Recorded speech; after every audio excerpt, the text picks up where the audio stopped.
बहुत बड़ा तप है। हर समय मन को प्रसन्न रखना बहुत बड़ी साधना है, बहुत बड़ा लाभ है जिसका हर समय मन प्रसन्न रहता है। जानते हो किसका मन प्रसन्न रहता है? जिसका मन प्रभु से अपनापन कर लिया है।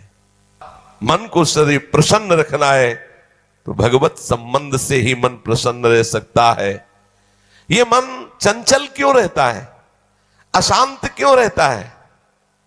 ये जितना विषयों का चिंतन करेगा, जितना नाशवान परिवर्तनशील वस्तु व्यक्ति स्थान का संबंध स्वीकार करेगा, उतना ही जलेगा, उतना ही अशांत रहेगा, उतना ही चंचल रहेगा।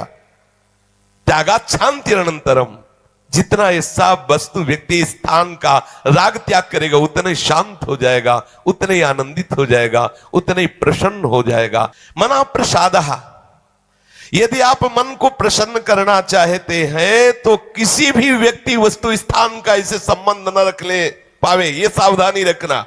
और होता क्या है, बोले चलो मनोरंजन करते हैं। कहां? किसी व्यक्ति में, किसी वस्तु में, किसी स्थान में, किसी द्रव्य में। होता क्या है, मनोरंजन होता नहीं, एक नई जलन, एक नई चिंता, एक नई कामना, एक नई वासना, एक नया फसाव। चले थे आनंद लेने और फंस गए। हमारा मन प्रसाद, मन प्रसन्न कब होगा? बहुत ध्यान की बात है।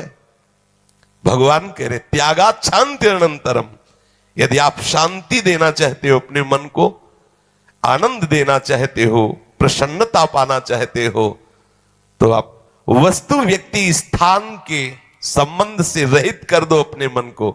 एकमात्र प्रभु के चरणारविंद में आप अपने मन को लगा दो।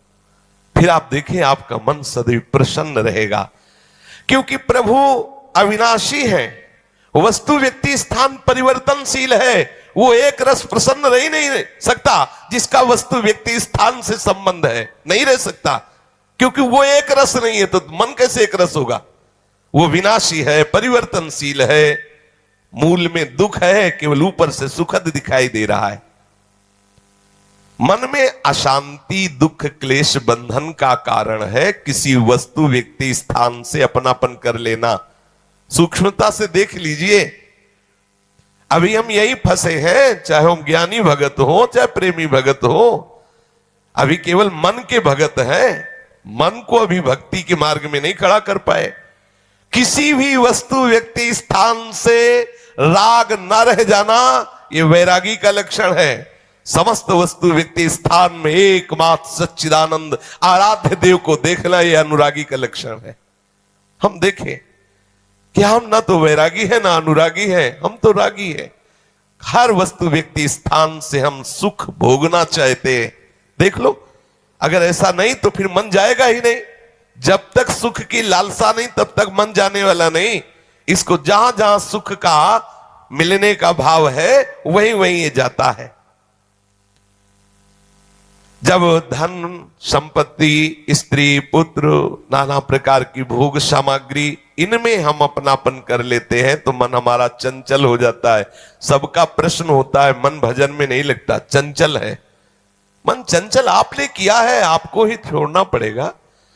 आपने वस्तु व्यक्ति स्थान से संबंध कर लिया है, वो चंचल परिवर्तनशील नाशवान, वही लक्षण मन को आ रहे। वो आप अविनाशी प्रीतम से अपना संबंध कर लो, देखो कितना आनंद मन में रहता है, कितनी प्रसन्नता रहती है मन में। भगवत चरणारविंद का आश्रय लेने वाला हर समय प्रसन्न रहता है, ये पहचान है। भारी से भारी विपत्ति में भी उसका हृदय आनंदित रहता है, क्योंकि ये विपत्ति संपत्ति बाहरी बात है। वो जिस आनंद में मगन है वहां न विपत्ति का न संपत्ति का दोनों का प्रवेश नहीं, न हर्ष न शोक का। इसलिए मना प्रसादः, साधक ध्यान दे संतुष्टा येन केनवा, हर परिस्थिति में मन को प्रसन्न करना सीखे, प्रसन्न रखना सीखे।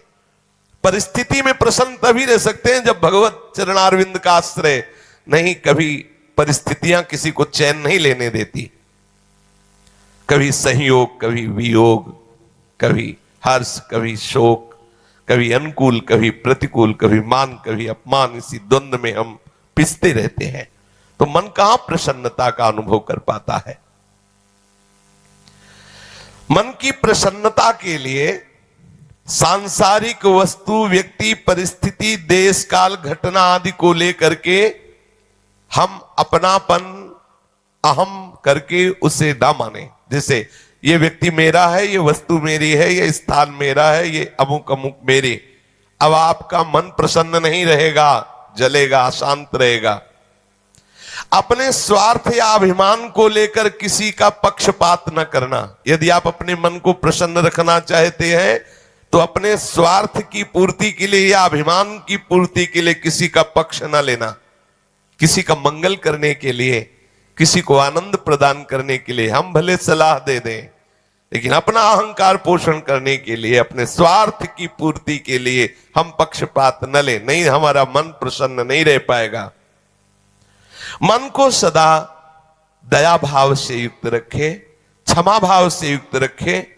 दूसरों को कैसे हम सुख पहुंचावें, ऐसे मननशील बने। सदैव सुख देवे को चाव चित, सब सोहित निष्काम। सबको सुख पहुंचाऊं लेकिन किसी से सुख पाने की लालसा ना हो, मन प्रसन्न रहने लगेगा। मन में जब दूसरों के हित की भावना होती है तो प्रसन्नता का प्रादुर्भाव होता है। और सदैव मन को प्रसन्न रखने के लिए थोड़ा भोजन पाना सीखें, कम बोलना सीखें, कम सोना सीखें और सदैव भगवान नाम जपना सीखें। अखंड प्रसन्नता आ जाएगी। मानते हैं प्रारब्ध के अनुसार शरीर रोगी हो सकता है, परिस्थिति प्रतिकूल आ गई, संसार ने तुम्हारा त्याग कर दिया, लोग निंदा करते हैं, लेकिन आप प्रसन्न रहेंगे क्योंकि आपने बहुत बड़े करुणा निधान आनंद समुद्र प्रभु का आश्रय ले लिया है। उस आश्रय में जो बाधक भाव है उनका त्याग कर दीजिए। अधिक भोजन करने वाला कभी प्रसन्न नहीं रह सकता। और बड़ी विचित्र ये जिह्वा है, ऊब गए भगवान। रोज इसे पवाओ, लेकिन रोज नए नए पदार्थ, पेट बढ़ता चला जा रहा है, मांस पेशियां बढ़ती चली जा रही, कब्ज बढ़ती चली जा रही है और जिह्वा खाते खाते बूढ़ी होने जा रही, फिर भी और खाओ और खाओ। पता नहीं कब तक खाओ खाओ खाओ। भोजन पर साधक ध्यान दे, नहीं तो आनंद का जो विषय मन की प्रसन्नता है वो आप नहीं धारण कर पाएंगे। बोले हित परमित भोजी, थोड़ा सरल, स्वाद रहित, स्वास्थ्य वर्धक, सतोगुणी भोजन पाया जाए। स्वाद रहित भोजन बहुत आवश्यक है भजन मार्ग में, बहुत आवश्यक। ये अधिक मीठा, चटपटा, खट्टा, ये वो सब कामोत्तेजना पैदा करता है, कब्ज बनाता है, मन को चंचल करता है। कई तरह के भयानक ऐसे दोष जो हमारी साधना में हानिकारक है। पक्का समझ लीजिए, ये अनुभूत बात कहते हैं। भोजन जितना सरस होगा, भजन उतने चौपट होगा। पक्का समझ लो। ये भोजन बहुत घातक वस्तु है, बहुत घातक वस्तु है। साधक इस बात पर ध्यान दे, ये भोजन हमें मारे डाल रहा है। हमारा जीवन भगवत प्राप्ति के लिए है और ये आज पा लिया, वो पा लिया, ये गुलाब जामुन, ये लड्डू, ये वो, बस बुद्धि में विचलता, भगवत चिंतन रहित और नाना प्रकार की वासनात्मक खेल की कामनाएं, कल्पनाएं, ये भोजन के कारण। बहुत आवश्यक है भोजन सुधारना।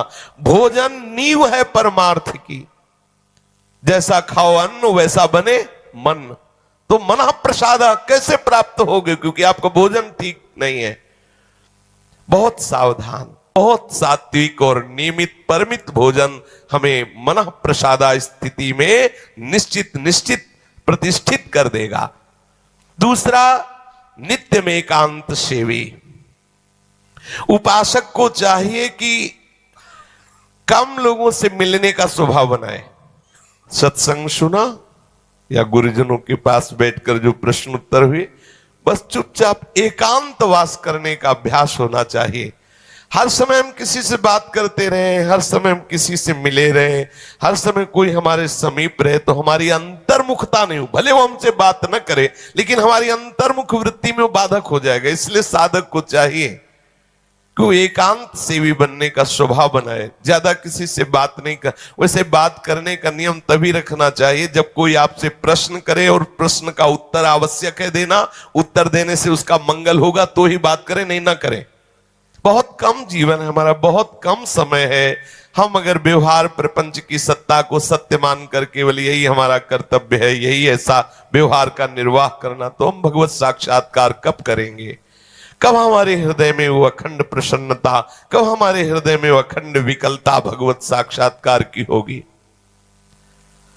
और बोले वाणी से हितकर मृदु वचन बोले, एकांत सेवन करे और नींद भी एक नियमानुसार करे। स्वल्प निद्रा विहारा, स्वल्प सोने का समय बनाए।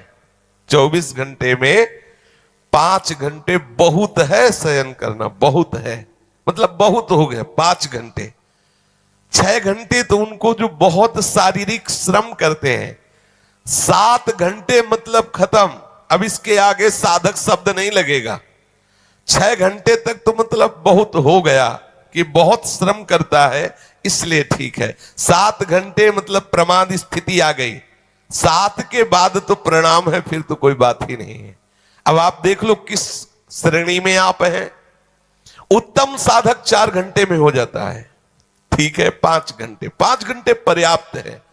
और जिनको बहुत शारीरिक श्रम होता है वो 6 घंटे, और कुछ तो ऐसे होते हैं कि हर घंटे में झपकी, हर घंटे में आनंद। हाँ, समाधि भाव को, निद्रा समाधि स्थिति, व्यास भरोसे कुंवर के सोत पाव प्रसाद। सत्संग हो रहा है, थोड़ी ढिलाई हुई, बस गए समाधि में गए, बिल्कुल। हाँ, मक्खी बन बनाए चाहे मच्छर बन बनाए चाहे महात्मा बन बनाए, कोई फर्क नहीं पड़ता। अपने निद्रा समाधि स्थिति, आओ समाधि भीतर। स्वामी हरदास जी कहते, मनी उतना डुलाओ, आओ समाधि भीतर। आ गए तो थोड़ा सावधान करे। स्वल्प निद्रा विहारा, और घूमने फिरने का भी एक नियम होना चाहिए। आपकी दिनचर्या एक नियमित होनी चाहिए। यदि आप नियम के अनुसार भोजन, नियम के अनुसार शयन, नियम के अनुसार घूमना और नियम के अनुसार बोलना चालना रखेंगे नियम से, तो आपका मन बहुत शीघ्र भगवत चरणारविंद में लग जाएगा। भगवत चिंतन से मन में प्रसन्नता आ जाती है। यदि आप ऐसा करेंगे तो आपका मन सदैव प्रसन्न रहेगा।